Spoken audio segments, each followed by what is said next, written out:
The Tanner family arrived in the Wyoming mountains in late spring, their wagon loaded with supplies and hope. Daniel Tanner had been a banker in Philadelphia, but the city had suffocated him, and he had dreamed of open skies. His wife Eleanor had agreed, though she trembled when she thought of the winters.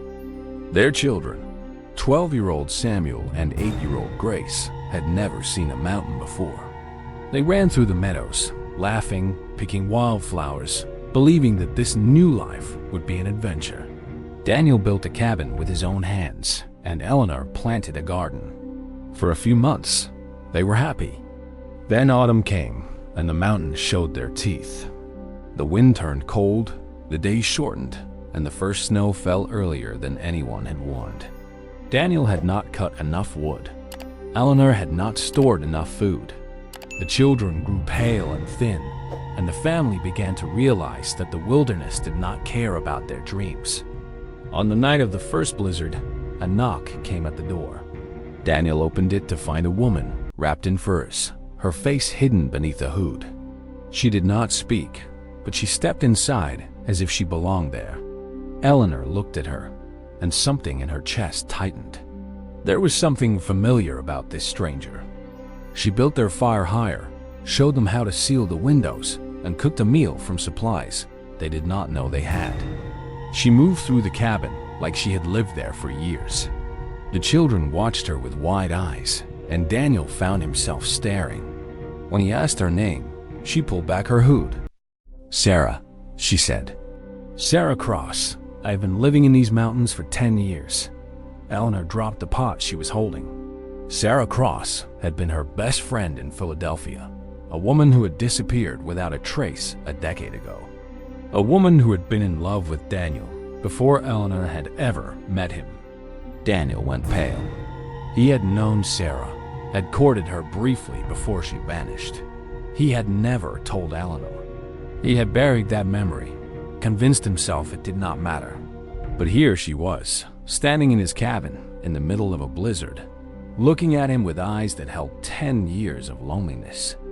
That night, after the children slept, Sarah told them everything. She had left Philadelphia because her father had been accused of embezzlement, and she had fled to avoid the shame. She had found this valley, built a small shelter, and learned to survive. She had watched the Tanners from a distance, had seen them struggling, had waited until they needed her most. Eleanor wanted to be angry, but she was too exhausted. She wanted to hate this woman who had loved her husband, but she could not. Sarah had saved them. She had come when they were dying, and she had asked for nothing. Eleanor looked at Daniel, and Daniel looked at Sarah, and something shifted in the room. The winter passed slowly, the three of them learning to live together. Sarah taught Eleanor to track, to hunt, to preserve food. She taught Daniel to read the weather, to cut wood efficiently, to respect the mountain. And slowly, the tension between them softened into something else, something that felt like family. By spring, Eleanor knew the truth. She had loved Daniel for 15 years, but she had never seen him the way Sarah saw him. Sarah saw the man he had been before the city had broken him, before the bank had stolen his joy. And Eleanor realized that she did not have to choose between them. One evening, as the snow melted and the first flowers appeared, Eleanor took Sarah's hand. "You loved him first," she said, "and you saved us. You belong here." Sarah shook her head, tears in her eyes. "I cannot stay. I am still running." Eleanor pulled her close. "You do not have to run anymore." Daniel found them like that, holding each other, and something in his chest cracked open. He had loved both women, had buried his feelings for Sarah because he thought he had to. But now, standing in the doorway of the cabin they had all built together, he understood that love did not have to be a choice. They never spoke of it plainly, but Sarah did not leave. She built her own small cabin 100 yards from theirs, close enough to see the lights at night, far enough to give them privacy. She helped with the children, worked the garden, and became the sister Eleanor had never had. And Daniel learned to love her in a different way. The town below never knew the truth. They assumed Sarah was a widow, a friend of the family, a harmless mystery. But the Tanners knew. They knew that the woman who had appeared in the blizzard had saved them, and that love could take many shapes. The children grew up calling her Aunt Sarah, and she taught them to read the stars. Years passed, and the homestead flourished. Daniel never went back to banking.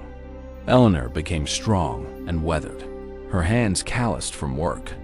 And Sarah grew old beside them, her secret buried in the mountain soil.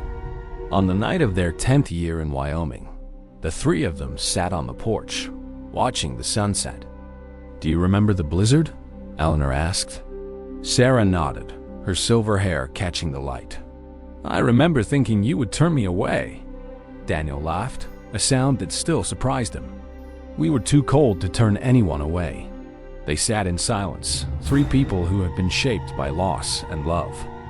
Eleanor took Sarah's hand, and Daniel took Eleanor's, and they watched the stars appear. The mountain had taken so much from them, but it had given them something they never could have found in the city. It had given them each other. And in the quiet of the evening, a woman who had spent 10 years running finally stopped.